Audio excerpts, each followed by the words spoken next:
topic says, you are a royal priesthood of glory.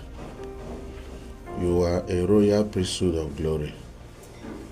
Means you are a king and a priest of glory.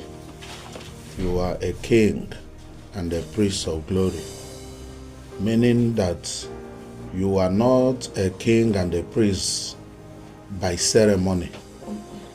Meaning you are not a ceremonial king or priest. You are a priest by transformation, by divine transformation, divine change. You are a king by divine transformation, not by ceremonial or eventful ordination. And that's why, because your kingship and your priesthood is transformational, means it evolves, it changes. As time goes, it changes from stage to stage, far above the principles of life. And that's why our kingship as new creation is eternal and not temporary. Meaning by divine transformation, you were ordained a king. You were crowned a king and ordained as a priest. And as a royal priesthood of glory, you are to declare His glory, His love, His power. You are to showcase only that which you originate from. Meaning that you are a king and a priest from glory. And glory is your natural environment, meaning life, grace, righteousness is your natural home. And that's why in 1 Peter chapter 2 verse 9, it says, for you are a chosen people, a royal priesthood, a holy nation, a people belonging to Yahweh, that you may declare the praises of Him who called you out of darkness into the marvelous light. Have you seen that? You were not a king and a priest to rule in darkness. You were a priest and a king to rule in the glorious light. Meaning, when you intercede with love. When you declare with life. You declare life. You release power. You release authority. You offer sacrifices of praise. You declare power everywhere you are. You know, you will be in an environment, as yesterday said, creations in the radio program says, creations are waiting for your manifestation. And that's why you were ordained priest and crowned king by transformation, not by ceremony. If it's by ceremony, means it's temporary.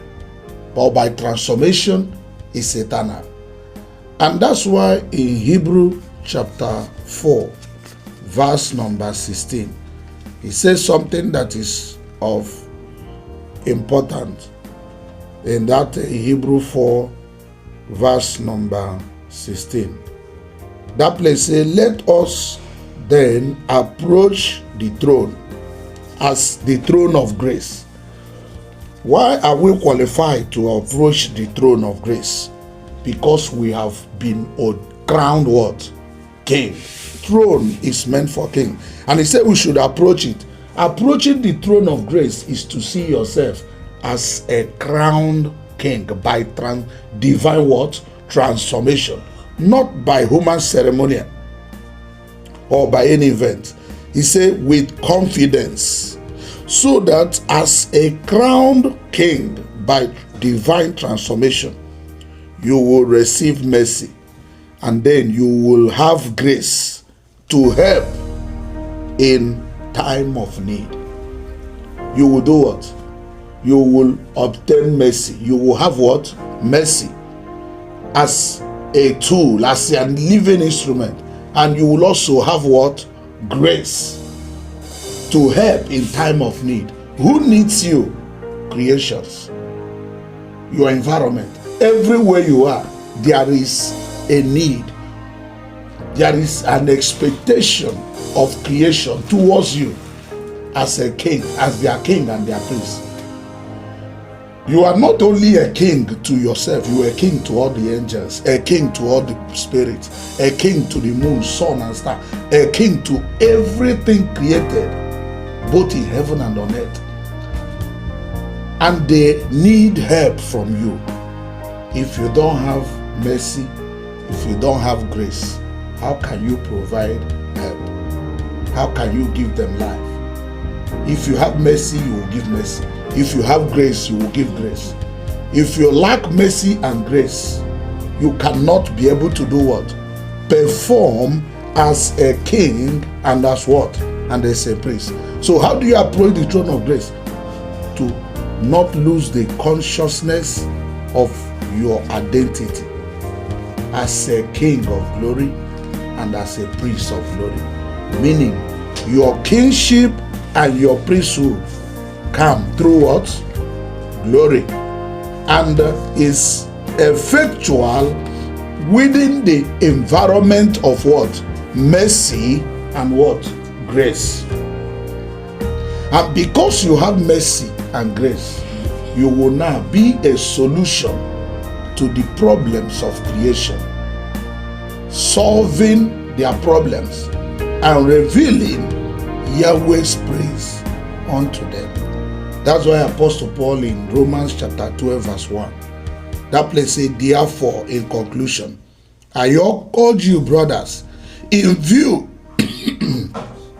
of Yahweh's mercy, which you have obtained by approaching the throne of grace with confidence, with faith. That mercy which you have obtained, he said, by that mercy, not by your action, not by your wisdom, not by your understanding, not by the workings of the law, not by rules and regulations, not by ordinances of men, not by any other means, but by that mercy which you have received as an ordained priest by divine transformation, an ordained king by divine transformation. That mercy and grace which you have received and obtained, through that mercy, you should offer your bodies as living sacrifices. Meaning, when your mouth speak, it will speak life, it will speak love, it will speak power, it will speak healing, it will speak authority. Have you seen? It will speak positivity. Negativity cannot come out from your body, and your body cannot fellowship with anything called what? Darkness or what? Negativity. He says, as a living what? Sacrifice, pleasing to who? Yahweh. This is your spiritual act of what? Worship, as an ordained priest by divine transformation, and as a crown king by divine transformation. Your bodies, your eyes, when you look, life is released. When you speak, life is changed. When you touch, life is imparted. When you step your feet upon, glory is established. When you feel, there is release of anointing. Have you seen whom you are? That you are not ordinary. You are not a priest crowned by event that has limitation. You know, when you are a crown priest, you are an ordained priest, you have a retirement age. You will be retired. Death will separate you from officiating as that priest. And a lot of things. You may even resign. But as an ordained priest by divine transformation, there is no retirement. There is no end.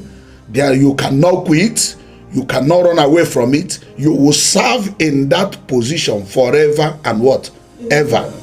No limitation. Because it has no beginning. And the source is divine glory. The same as a king. If you are a king by ceremony, ceremonial king, ordained with a time, there is a expiring date. The community may say they don't need you again, and you will stop ruling. You may decide to resign. There is an end to it, but a crown king by divine transformation, there is no end. And that's whom you are. You will rule forever. That's why Yeshua said he will rule with him forever and what? Ever. So you are not ordinary. So stop mingling with fowl as an ego. Your bodies are meant for positive actions, holiness, power, because of your ordination and your crown. You are not ordinary.